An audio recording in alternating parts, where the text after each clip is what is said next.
Friends, hundreds of years before the coming of Jesus the Messiah, the 8th chapter of Isaiah's prophecy spoke of the expected sufferings of the people of Jerusalem and Judah at the hands of their enemies due to their unfaithfulness to their God. Their kingdom was about to be destroyed. They began to blame this on the failed policies of their king. They also thought that God had abandoned them. The 8th chapter concludes, "They will pass through the land greatly distressed and hungry, and when they are hungry, they will be enraged and will speak contemptuously against their king and their God, and turn their faces upward. And they will look to the earth, but behold, distress and darkness, the gloom of anguish, and they will be thrust into thick darkness."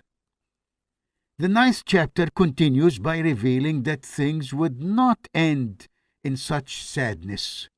The divine plan brings good out of that which is evil. Darkness turns to light. That is why it begins with the word "but." It reads, "But there will be no gloom for her who was in anguish. In the former time he brought into contempt the land of Zebulun and the land of Naphtali, but in the latter time he has made glorious the way of the sea, the land beyond the Jordan, Galilee of the nations. The people who walked in darkness have seen a great light. Those who dwelt in the land of deep darkness, on them has light shone." The prophecy clearly speaks of a glorious change. The divine plan was to bring blessing to the nations beyond the physical borders of the land which had been promised to the Israelites only if they remain faithful. The nation was to embrace all nations and not merely the corrupt and defeated Judean people. Those were facing well-deserved divine judgment for their unfaithfulness to their God and for their selfish lack of commitment to his original plan to bless all nations. The 9th chapter goes on to speak of a much more inclusive and greater nation. It says, "You have multiplied the nation. You have increased its joy. They rejoice before you as with joy at the harvest, and they are glad when they divide the spoil." Friends, the message speaks of a battle in the spiritual realm in which the Lord liberates from the kingdom of the darkness of human sinfulness and from spiritual slavery to the evil one. It says, "For the yoke of his burden, and the staff for his shoulder, the rod of his oppressor, you have broken as on the day of Midian." For every boot of the tramping warrior in battle tumult and every garment rolled in blood will be burned as a fuel for the fire.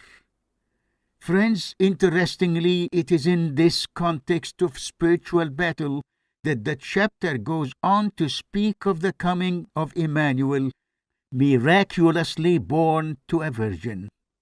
He is the promised royal offspring of King David, descending from Abraham. It says, "For us a child is born, to us a son is given, and the government shall be upon his shoulder, and his name shall be called Wonderful Counselor, Mighty God, Everlasting Father, Prince of Peace. Of the increase of his government and of peace there will be no end, on the throne of David and over his kingdom, to establish it and to uphold it with justice and with righteousness from this time forth and forevermore. The zeal of the Lord of hosts will do this.